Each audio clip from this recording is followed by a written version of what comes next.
গর্ভধারণের একটা খুব গুরুত্বপূর্ণ বিষয় হচ্ছে মা জানতে পারবেন সে আসলেই গর্ভবতী কিনা। সাধারণত দেখা যায় যে যখন একজন মা গর্ভবতী হয় সে কাঠি পরীক্ষার মাধ্যমে বুঝতে পারে সে গর্ভবতী হয়েছে কিনা। এখন কাঠি পরীক্ষা পজিটিভ আসতে প্রায় 2 সপ্তাহ পর্যন্ত লেগে যায়। কারণ কাঠি পরীক্ষাতে একটা হরমোন ডিটেক্ট করা হয়, যেই হরমোনটা যখন মায়ের গর্ভে একজন সন্তান তৈরি হয়, সে যখন জরায়ুর মধ্যে গিয়ে অমরা তৈরি করে, সেই অমরা থেকে একটা হরমোন আসে, হরমোনের নাম হচ্ছে বিটা এইচসিজি বা beta human chorionic gonadotropin hormone. ওই হরমোন যখন শরীরে মাত্রা অতিরিক্ত পরিমাণে তার ঘনত্ব বাড়ে, তখন সে প্রস্রাবের মাধ্যমে মায়ের শরীর থেকে কিছু পরিমাণে বের হয়। ওই অতিরিক্ত হরমোনটা আমাদের প্রস্রাবের কাঠি পরীক্ষার মাধ্যমে আমরা বুঝতে পারি যে মা গর্ভবতী হয়েছেন কিনা। তাহলে এই যে অমরা থেকে বা গর্ভফুল থেকে এই হরমোনটা আসবে, সে শরীরে অত্যন্ত বেশি পরিমাণে তৈরি হবে, তারপর সে প্রস্রাবের মাধ্যমে বের হবে। এই পুরো ঘটনাটা ঘটতে প্রায় 2 সপ্তাহ পর্যন্ত লেগে যায়। এজন্য অধিকাংশ ক্ষেত্রেই একজন মা গর্ভবতী হলে সে কখনোই 2 সপ্তাহের আগে বুঝতে পারেন না, বা কাঠি পরীক্ষা 2 সপ্তাহের আগে কখনোই পজিটিভ হয় না।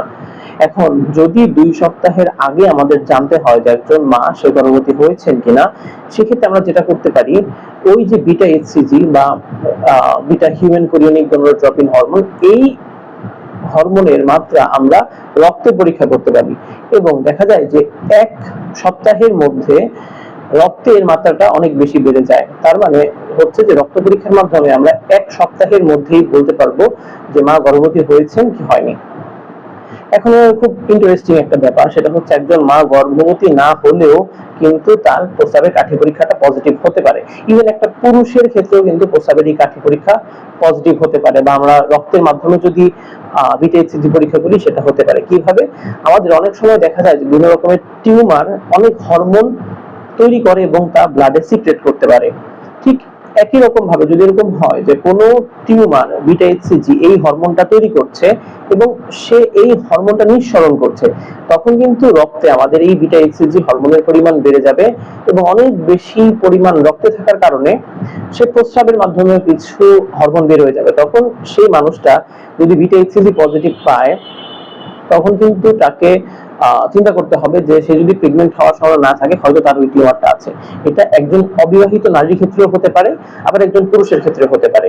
তাই আমাদের এই ব্যাপারটায় সতর্ক থাকতে হবে। একজন অবিবাহিত নারী, তার যদি প্রস্রাবের কাঠি পরীক্ষা পজিটিভ থাকে, তার যদি কারোর সাথে সেরকম মেলামেশার কোনো হিস্ট্রি না থাকে, সেক্ষেত্রে আমরা অবশ্যই একটা টিউমারের কথা মাথায় চিন্তা রাখবো।